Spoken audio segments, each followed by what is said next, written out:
Hey, my name is Scott Sternad, and my first president project was on the Piazza del Campo in Siena, Italy. Here's a picture to begin with. That's the Palazzo Pubblico and the Torre de Mangia at nighttime. The reason I chose this project is because for spring break in April, I actually went there, and it was one of the most unbelievable things I've ever seen. We toured all of northern Italy, but it was just magnificent, and we went up in the tower, and it was just the most beautiful view I've ever seen in my life. But anyway, to get to the point, the Piazza del Campo was originally a marketplace in the early and middle parts of the 13th century, and about 1292, the government of Nine, who ruled the region at the time, decided to transform it into what it is today. They constructed all the buildings around it and paved the middle part of it in a concave pattern, which I'll get to in a little bit. But there are three main parts to the Campo. Number one is the Torre de Mangia. Number two is the Palazzo Pubblico, and number three is the floor itself, the pavement itself.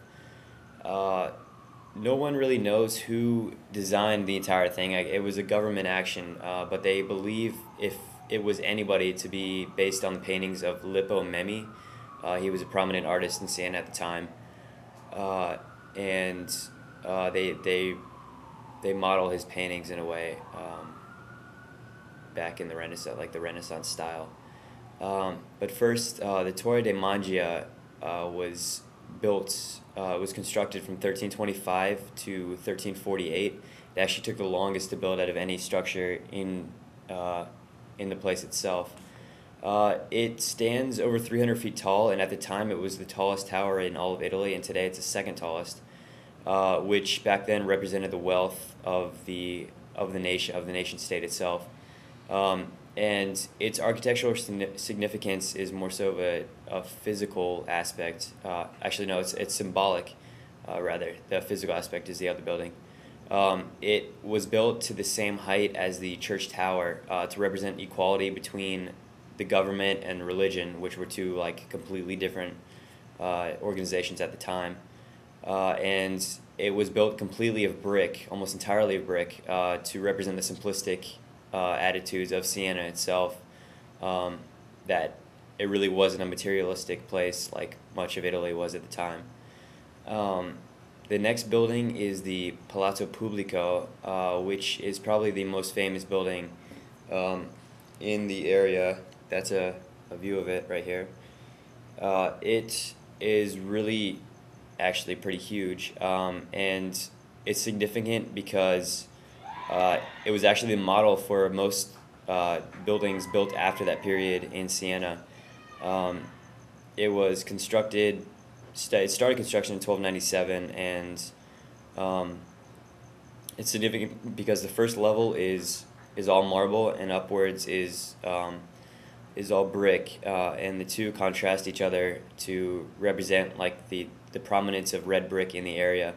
In addition, architecturally speaking, it is known for having a sheer facade, one that's flat, because at the time in Italy it was common to have a balcony or some type of jut on the upper floors, and it was the first building of its type not to have any of that, and not to have an overly dramatic relief set out in the bricks. And let's see. How's it coming?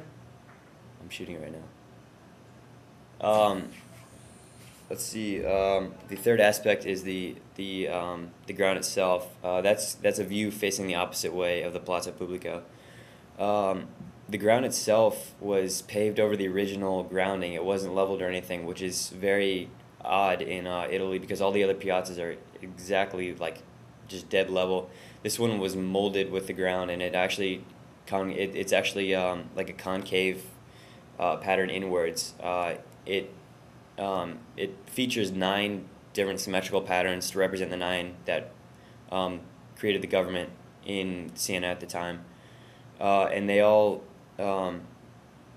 it all points inward towards the Piazza Pubblico, or the Palazzo Pubblico, where the government held its meetings, to show the unity in the region. It's also paved red brick, which was the prominent trading material at the time, and it really just shows the uniformity of the whole region, and in addition, shows how the buildings in Siena have that natural aspect to them, how they flow with nature, how they built on top of this hill, and they didn't level it out or anything. It's completely natural how they built everything around that region, and that's obviously represented in the central focal point of the city.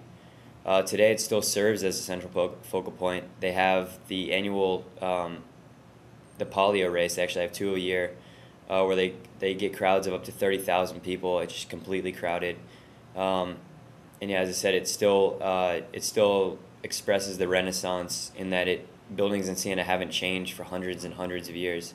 So it unlike a lot of Italy, who's become contemporary and modern buildings, it's one of the few places that still physically and metaphysically represent what the Renaissance had to offer and the architecture at the time. And that's it.